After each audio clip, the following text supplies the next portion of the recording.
Hello my dear friends, very good morning. आज के topic में हम डिस्कस करने वाले हैं नारकोटिक ड्रग्स, जिनकी वजह से सोसाइटी पे बहुत ही बैड इम्पैक्ट पड़ रहा है, यूथ जिससे बहुत ज़्यादा डाइवर्ट हो रहा है। आज के न्यूज़पेपर्स में अगर आप देखेंगे तो आपको डेली के न्यूज़पेपर में एक न्यूज़ एनडीपीएस से रिलेटेड मिल जाती है। पहले एनडीपीएस की सिर्फ खेती होती थी, जहाँ पे नारकोटिक ड्रग्स बनाई जाती थी भांग से, अफीम से, ठीक है।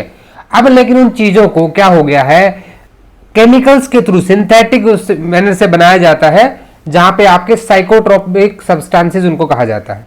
और इन्हीं की रोकथाम के लिए एक एक्ट बनाया गया जिसे कहा जाता है एनडीपीएस एक्ट, ठीक है। इस एनडीपीएस एक्ट का सोसाइटी पे क्या इंपैक्ट है, और लीगल स्टूडेंट होने के नाते आपको ये पता होना चाहिए कि एनडीपीएस एक्ट क्या है, किस तरह से एनडीपीएस की रोकथाम होती है। अगर आप लिटिगेशन में है, आप प्रैक्टिसिंग एडवोकेट है, तो भी आपके लिए बहुत इंपॉर्टेंट हो जाता है एनडीपीएस एक्ट। सिर्फ इकलौता ये एक्ट ऐसा है, अगर जिसको इसमें अच्छे से महारत हासिल कर लेता है कोई एडवोकेट, तो उसके लिए अर्निंग का बहुत अच्छा सोर्स भी है। और साथ ही साथ सोसाइटी में जस्टिस दिलाने का काम भी एडवोकेट बहुत अच्छे से कर सकते हैं, बिकॉज एनडीपीएस से बहुत सारे झूठे केसेस भी बनते हैं। वो एक दूसरे पहलू की बात, हम उस पर डिस्कस नहीं करें। आज बात करेंगे एनडीपीएस एक्ट की, narcotic drugs and psychotropic substances act 1985। इसके लिए एक नारकोटिक कंट्रोल ब्यूरो है। आप देख सकते हैं अभी अभी जब आर्यन खान को पकड़ा गया था तो बहुत बड़ा केस बन गया था एक नेशनल इश्यूज पे, और तब लोगों को पता लगा उस केस में कि भाई एनडीपीएस एक्ट का भी कोई रोल होता है। नारकोटिक कंट्रोल ब्यूरो भी एक ऐसी संस्था है जो कि नारकोटिक्स के यूज को प्रोहिबिट कराती है, रिस्ट्रिक्ट करती है। ड्रग्स के रैकेट्स को पकड़ना किसका काम है? नारकोटिक कंट्रोल ब्यूरो का। सिर्फ इसी का नहीं है, कई सारी ऐसी एजेंसी जो मिलकर काम करते हैं, हम सभी एजेंसीज की भी बात करेंगे। अब सबसे पहले चलते हैं हम अपने एक्ट की तरफ। देखिए, सबसे पहले एक्ट पे आने से पहले मैं तीन चीजें यहां क्लियर करना चाहता हूं कि हम पढ़ क्या रहे हैं, क्योंकि जब तक आपको बेसिक चीजें क्लियर नहीं होंगी ना, एक्ट कैसे आया, किस चीज का क्या मतलब है, सुप्रीम कोर्ट ने क्या कहा, कितने चैप्टर्स हैं, ये सारी चीजें हम कर लेंगे। लेकिन मेनली यहां पे जो कुछ चीजें मैं आपको बताना चाहता हूं। सबसे पहले एक चीज आती है हमारे पास, नारकोटिक ड्रग्स। ये जस्ट बेसिक चीजें बता रहा हूं मैं आपको कि नारकोटिक ड्रग्स क्या आती है। दूसरा हमारे पास आता है साइकोट्रोपिक सब्सटेंसेस। साइकोट्रोपिक सब्सटेंस वो सब्सटेंस होते हैं जो आपके डायरेक्ट माइंड और पे इफेक्ट करते हैं, यानी मन को प्रभावित करने वाले ऐसे पदार्थ। Narcotic drugs by name itself these are the drugs. अब एनडीपीएस एक्ट दोनों को डिफाइन करता है। इनकी डेफिनेशन कहां दी गई है? 2K14 में दी गई है, इसकी 2K23 में दी गई। ये सिर्फ आपको देखना, अब याद करने की जरूरत नहीं है, वो हम एक्ट के साथ याद कर लेंगे। देखिए, अब नारकोटिक ड्रग्स को हम थोड़ा सा डिवाइड कर लेते हैं। नारकोटिक ड्रग्स में तीन चीजें आती हैं। क्या क्या आती है उसकी बात करते हैं। सबसे पहला आता है आपका कैनाबिस, कैनाबिस प्लांट, जिसे आप देसी भाषा में क्या कहते हैं? भांग का पेड़ा कहते हैं। पौधा जो होता है ना भांग का, भांग का जो पौधा होता है, एक छोटा सा पौधा टाइप होता है, पत्ते होते हैं जिसको हाथों से मला जाता है, भांग। दूसरा होता है कोका प्लांट। क्या होता है? कोका प्लांट, जिससे कोकीन बनाई जाती है। कोका प्लांट से क्या होता है? कोकीन बनाई जाती है। इस पर थोड़ी बेरीज टाइप की लगती हैं। और नेक्स्ट आपका आता है ओपियम। ओपियम बहुत पहले से चला रहा है, अंग्रेजों के समय से ये चीज चली आ रही है।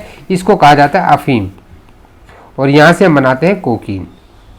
तो इन तीन चीजों को नारकोटिक ड्रग्स कहा गया है, या इनसे जो डेरिवेटिव्स बनते हैं। जैसे कि जब आप कैनाबिस प्लांट से जाएंगे तो आप देखेंगे कैनाबिस हेम्प होता है, यानी कि जब इससे कोई चरस कैसे बनाएंगे, गांजा कैसे बनेगा, ठीक है, कोई मिक्सचर कैसे बनेगा।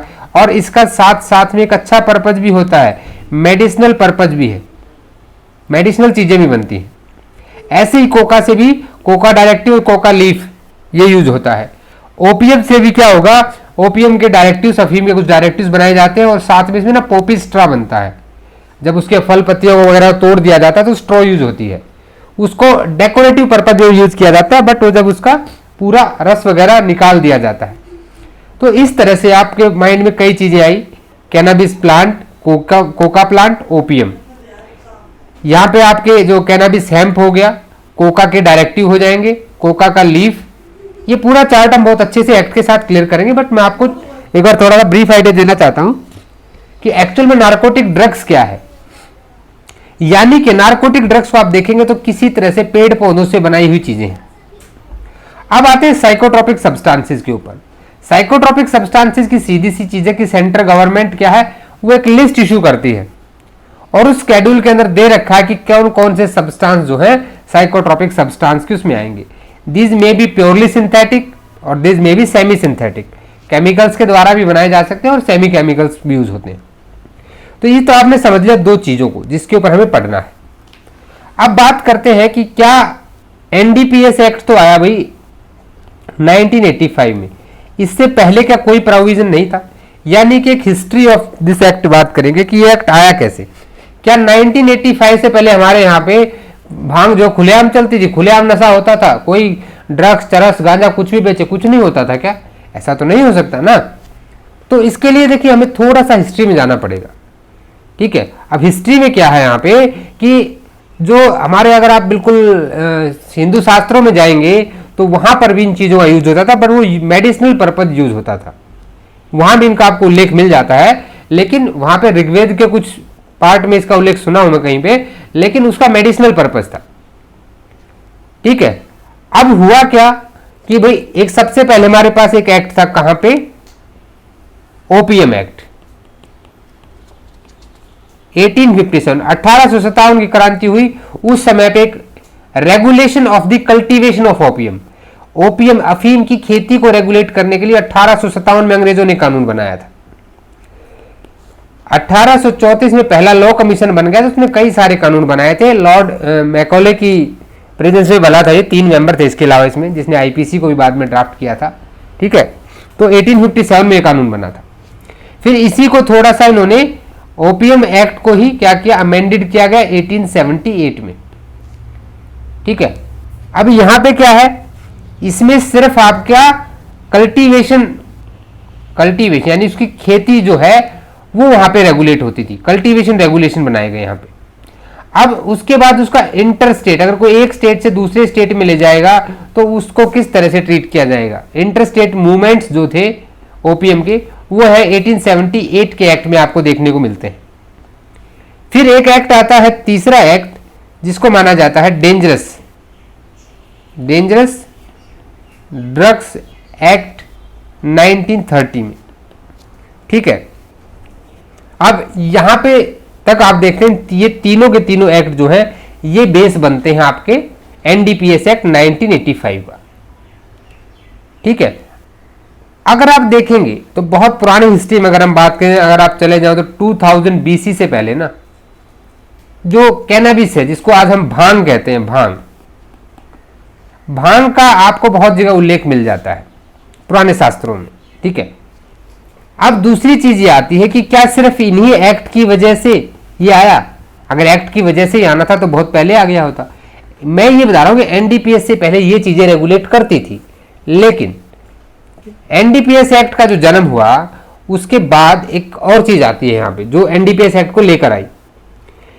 देखिए, जब भी आप सेकेंड वर्ल्ड वॉर के बाद देखते हैं कि इंटरनेशनल प्लेटफॉर्म पे बहुत सारे इश्यूज को मॉनिटर किया जाने लगा, उसी के लिए एक यूएन का कन्वेंशन होता है। एक यूएन कन्वेंशन होता है, कहां पे? जिनेवा में, कन्वेंशन ऑफ नारकोटिक्स पे कन्वेंशन होता है 1961 में। ठीक है, दूसरा फिर एक कन्वेंशन होता है, ये आपका होता है 1971 में। और फिर एक जो होता है वो आपके नारकोटिक ड्रग्स और आपका साइकोट्रोपिक सब्सटेंसेस, एनडी और पीएस लिखेंगे आगे हम इसको शॉर्ट में, तो याद रखिएगा 1988 में। और इंडिया जो है इन तीनों ही कन्वेंशंस में सिग्नेचरी था। अब इंडिया यहां पे क्या है, सिग्नेचरी है। आपको स्टार्टिंग में लगेगा कि ये सब चीजें ज्यादा रिलेवेंट है, बट किसी भी एक्ट का अगर आप बेस बना लेते हैं ना तो you will never forget that. तो यहां पे एक आर्टिकल आता है हमारा, कहां पे? 51, कहां पे? कॉन्स्टिट्यूशन ऑफ इंडिया में। आर्टिकल 51 हमें यहाँ क्या कहता है? 51 ये कहता है कि भाई promotion of international peace and security, कैसे किया जाएगा कि जो इंटरनेशनल कन्वेंशंस होते हैं उनका लिए हम क्या करेंगे, उनके रिस्पेक्ट करेंगे, उनको लागू करेंगे, जो ऑब्लिगेशन हमारे ऊपर लगाई जाती हैं वो हम फुलफिल करना है। तो ये हमारे संविधान ने हमारे ऊपर ये चीज डाल दी। एक चीज और आ जाती है हमारे ऊपर, वो क्या आती है कि कॉन्स्टिट्यूशन ऑफ इंडिया में एक आपकी डीपीएसपी है, directive principle of state policies. तो डीपीएसपी में एक आर्टिकल 47 आता है। 47 क्या कहता है कि ये स्टेट की ड्यूटी है कि भाई वो जो वहां का लिविंग ऑफ द पब्लिक है उसकी हेल्थ का, न्यूट्रिशन लेवल्स का, स्टैंडर्ड्स का ध्यान रखे और प्रिवेंशन करे ऐसी चीजों के लिए जो इंजीरियस टू हेल्थ है। यानी कि भाई देखिए, अगर कोई नार्कोटिक ड्रग्स ले रहा है, साइकोट्रोपिक सब्सटेंस ले रहा है, तो उसकी हेल्थ के लिए आप देखते हैं इनकी वजह से यूथ बहुत जल्दी बहुत सारी बीमारियों में, कैंसर में, पता नहीं क्या क्या बीमारियां होके मरता है। हर सिगरेट गुटखे पे लिखा होता है कि वो इससे कैंसर होता है, कर्क रोग होता है, लेकिन फिर भी लोग अगर सिगरेट के फोटो को अच्छे से देख ले कोई आदमी तो पता नहीं उसके बाद भी क्यों पीते हैं। ये वही लोग ज्यादा अच्छे से जानते हैं जो पीते हैं। चलिए, आर्टिकल 47 भी ये ऑब्लिगेशन क्रिएट करता है कि भाई गवर्नमेंट ऐसे ऑर्डिनेंस बनाए। तो आर्टिकल 47 ने आर्टिकल 51 के साथ मिलके किसको जन्म दिया, एनडीपीएस एक्ट 1985। यानी कि एनडीपीएस एक्ट का कॉन्स्टिट्यूशनल वैलिडिटी कौन से 2 आर्टिकल देते हैं, ये समझ में आ गया आपको। चलिए अब हम आगे बढ़ते हैं। अब आपने कहा कि 3 एक्ट थे हमारे पास, ओपीएम एक्ट 1857, ओपीएम एक्ट 1878 और द डेंजरस ड्रग्स एक्ट 1930। अब इन चीजों को थोड़ा सा ना ज्यादा वो हो गया। अगर आप देखेंगे तो हमारे इंडिया में जनरली जो ट्रैफिकिंग होता है ना वो बहुत ज्यादा होती है आपकी अफगानिस्तान पाकिस्तान वाला जो एरिया है, इस साइड से ज्यादा ट्रैफिकिंग होता है, ऊंटों का इस्तेमाल किया जाता है। तो धीरे धीरे ये चीज ज्यादा इंडिया में बढ़ने लगी और इसके लिए बहुत सारे डिपार्टमेंट्स ने एक साथ मिलकर काम किया, जिसमें आपका नारकोटिक्स कंट्रोल ब्यूरो आता है, कस्टम डिपार्टमेंट आता है, ठीक है, और आपका एनआईए वगैरह सब मिलकर एक साथ काम करती है सारी एजेंसियां, तब जाके कहीं ये चीजें कंट्रोल होती हैं। अब हुआ क्या ना कि जो 1930 का जो एक्ट था, जो सबसे लास्ट एक्ट था, डेंजरस ड्रग्स एक्ट 1930। अब यहां पे क्या प्रोविजन थे कि यहां देखिए, पहली बात तो यहां कोई भी मिनिमम पनिशमेंट नहीं दी गई थी। अगर इसमें आप देखेंगे ना तो मैक्सिमम जो पनिशमेंट है वो आपकी 3 साल थी, और अगर कोई सेकंड टाइम कन्विक्ट होता है तो उसको 4 साल दे सकते थे। ये वो कमियां थी जिसकी वजह से नए एक्ट की जरूरत पड़ी, है कि नहीं। और नार्कोटिक ड्रग्स के तो बहुत सारे प्रोविजन थे, लेकिन जो साइकोट्रोपिक सब्सटेंसेस थे इनके लिए इतने ज्यादा हमारे पास चीजें नहीं थी। अब धीरे धीरे ये हमारे पास ये चीजें आने लगी।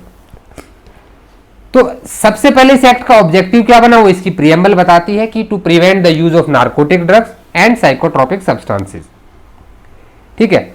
अब देखिए यहां पे जो आपका नार्कोटिक ड्रग्स है इसको कंट्रोल करने के लिए बहुत सारे एजेंसीज को एक साथ मिलकर काम करना पड़ता है, उनको कुछ पावर्स चाहिए, एक स्पेशल प्रोसीजर चाहिए, ठीक है। तो ये ऐसे नहीं पता लगता है। और दूसरा क्या कि डेली नई नई चीजें चेंज होती हैं, केमिकल सब्सटेंस, आज कुछ है कल कुछ और बनेगा, तो ये धीरे धीरे चेंज भी होती हैं चीजें। अब आते हैं नेक्स्ट चीज के ऊपर कि एनडीपीएस एक्ट का एक बेसिक स्ट्रक्चर देख लेते हैं। बेसिक आइडिया आपको हो गया। देखिए एनडीपीएस एक्ट 1985, टोटल अगर मैं चैप्टर्स की बात करूं तो यहां पे जो चैप्टर्स दिए गए हैं ये चैप्टर्स आपके 6 चैप्टर्स हैं, जिसमें 2 चैप्टर ऐड भी किए गए हैं। 6 टोटल चैप्टर हैं लेकिन 2 चैप्टर ऐड है, वो अलग से हम टोटल 6 काउंट करते हैं, 1 to 6, बट इसके साथ में ही आपको चैप्टर 2A और चैप्टर 5A जिनको 1989 के अमेंडमेंट में ऐड किया गया था, ठीक है, ये आपको याद रखना है। अब यहां से आपका ना एमसीक्यू स्टार्ट हो जाता है, इससे पहले तो जस्ट एक इंट्रोडक्शन था। टोटल सेक्शन देखें तो टोटल सेक्शंस यहाँ पे 83 है, हालांकि नए सेक्शन बहुत सारे ऐड हुए हैं, ए से जेड तक लेके काफी सेक्शन है, उनका हम साथ साथ डिस्कशन करेंगे। स्केड्यूल की बात करें तो एक स्केड्यूल दिया गया है यहाँ पे, ठीक है, साइकोट्रोपिक सब्सटेंसेस के बारे में जो बताता है यहाँ पे कि कौन कौन सी list of psychotropic substances, list of psychotropic substances. अब उसके साथ साथ ना टोटल यहाँ पे कई सारे नोटिफिकेशन भी आपको देखने को मिलेंगे। एक्ट के साथ में नोटिफिकेशंस होते हैं किसके, सेंट्रल गवर्नमेंट की। ये नोटिफिकेशन किस लिए है कि किसी की क्वांटिटी कितनी है, भाई आपने किसी को 1 किलो चरस के साथ पकड़ा, किसी को 2 ग्राम चरस के साथ पकड़ा, तो दोनों को आप सेम पनिशमेंट नहीं दे सकते ना। तो इसलिए इसमें क्वांटिटीज डिवाइड कर दी गई है, small quantity and commercial quantity, और एक इनके बीच की क्वांटिटी होती है, और तीनों के लिए जो है अलग अलग पनिशमेंट होता है यहाँ पे। अब इसके एक स्ट्रक्चर की बात कर लेता हूं मैं। एनडीपीएस 1985 में बस इसको इतना लिख रहा हूं। एनडीपीएस एक्ट आप समझ गए होंगे। सबसे पहले अगर मैं जाऊंगा तो चैप्टर 1 आता है। चैप्टर 1 किसकी बात करता है? प्रिलिमिनरी, सेक्शन 1 से लेकर के सेक्शन 3 तक। यहीं पे अगर मैं चैप्टर 2 में जाऊंगा तो चैप्टर 2 आपका बात करेगा अथॉरिटीज से एंड ऑफिसर्स।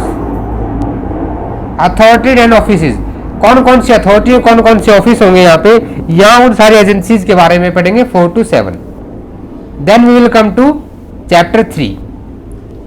चैप्टर 3 बात करता है प्रोहिबिशन, कंट्रोल एंड रेगुलेशंस, 8 से लेके 14 तक। फिर आप चैप्टर 4 पे आ जाइए। चैप्टर 4 आपके बात करता है 15 से लेके 40 तक कि कौन से अपराध होंगे और उसके लिए क्या पेनल्टीज होंगी। इसको थोड़ा अच्छे से बना लीजिएगा आप। फिर चैप्टर 5 की बात कर लेते हैं। चैप्टर 5 बात कर रहा है प्रोसीजर की, क्या प्रोसीजर होगा, तो 41 से 68 तक प्रोसीजर मिलता है। देन चैप्टर 6 जो कि मिसलेनियस प्रोविजन देता है आपका 69 से 83 तक। इसके साथ ही एक चैप्टर ऐड किया गया 2A, कब 1989 में। 7A और 7B 2 सेक्शन यहां पे आते हैं। ये फंड्स की बात करता है कि नेशनल फंड्स कैसे होंगे। उसके साथ साथ एक और ऐड किया गया यहां पे चैप्टर 5A। चैप्टर 5A जो है 68A से लेकर के 68Z तक सारे अल्फाबेट यहां खत्म कर दिए इन्होंने। अब ये फॉरफीचर ऑफ प्रॉपर्टी की बात करता है यहां पे, ठीक है, फॉरफीचर ऑफ प्रॉपर्टी। तो ये कंप्लीट स्ट्रक्चर है, स्केलेटन है, जिससे आप पूरी रेंज को कलेक्ट कर सकते हो कि एनडीपीएस एक्ट कितनी चीजों में डिवाइड किया गया है, कैसे कैसे है।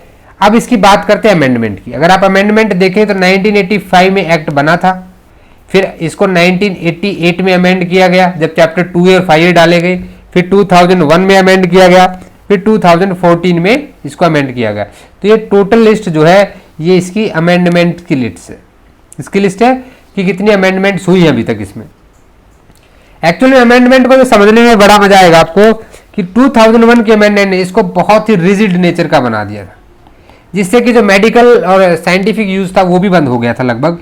और 2014 में इसी रिजिड नेचर को थोड़ा सा फ्लेक्सिबल किया गया है in respect of medical use and scientific use of this narcotic drugs and psychotropic substances, ठीक है।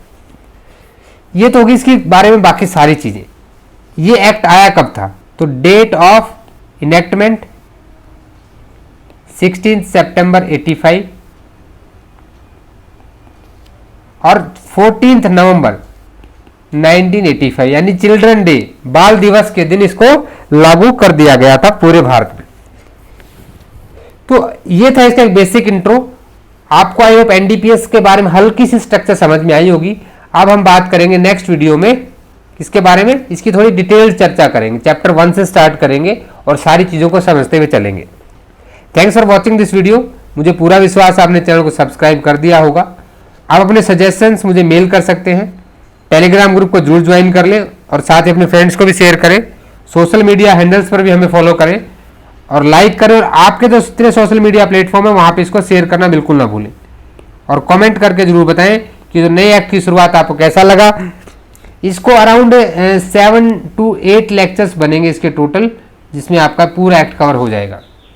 देखिए होने को तो 2 से 3 लेक्चर में हो जाए, लेकिन फिर आपकी चीजें ना, एक चीज है कि सिर्फ आपको एग्जाम नहीं देना होता ना, आपको चीजें समझनी चाहिए मेरे हिसाब से, ठीक है। अगर आपका ये सजेशन है तो मुझे कमेंट करके बता दें कि बिल्कुल शॉर्टकट में आपको सिर्फ एमसीक्यू बेस्ड फटाफट करा दे तो वैसे करा देंगे। और अगर आप चाहते हैं कि नहीं थोड़ा सा डिटेल्ड में समझना है चीजों को, वी मस्ट अंडरस्टैंड वाई। अगर आप लॉ के स्टूडेंट हैं तो आपको वाई को समझना बहुत जरूरी है। जैसा आपका लोगों को सही लगे, हम आप लोगों के साथ हैं, तो हमें कमेंट करके बताइएगा। उसी तरह से आगे के लेक्चर्स की जो है रणनीति बनाई जाएगी। मिलते हैं नेक्स्ट वीडियो में, तब तक के लिए जय हिंद, जय भारत।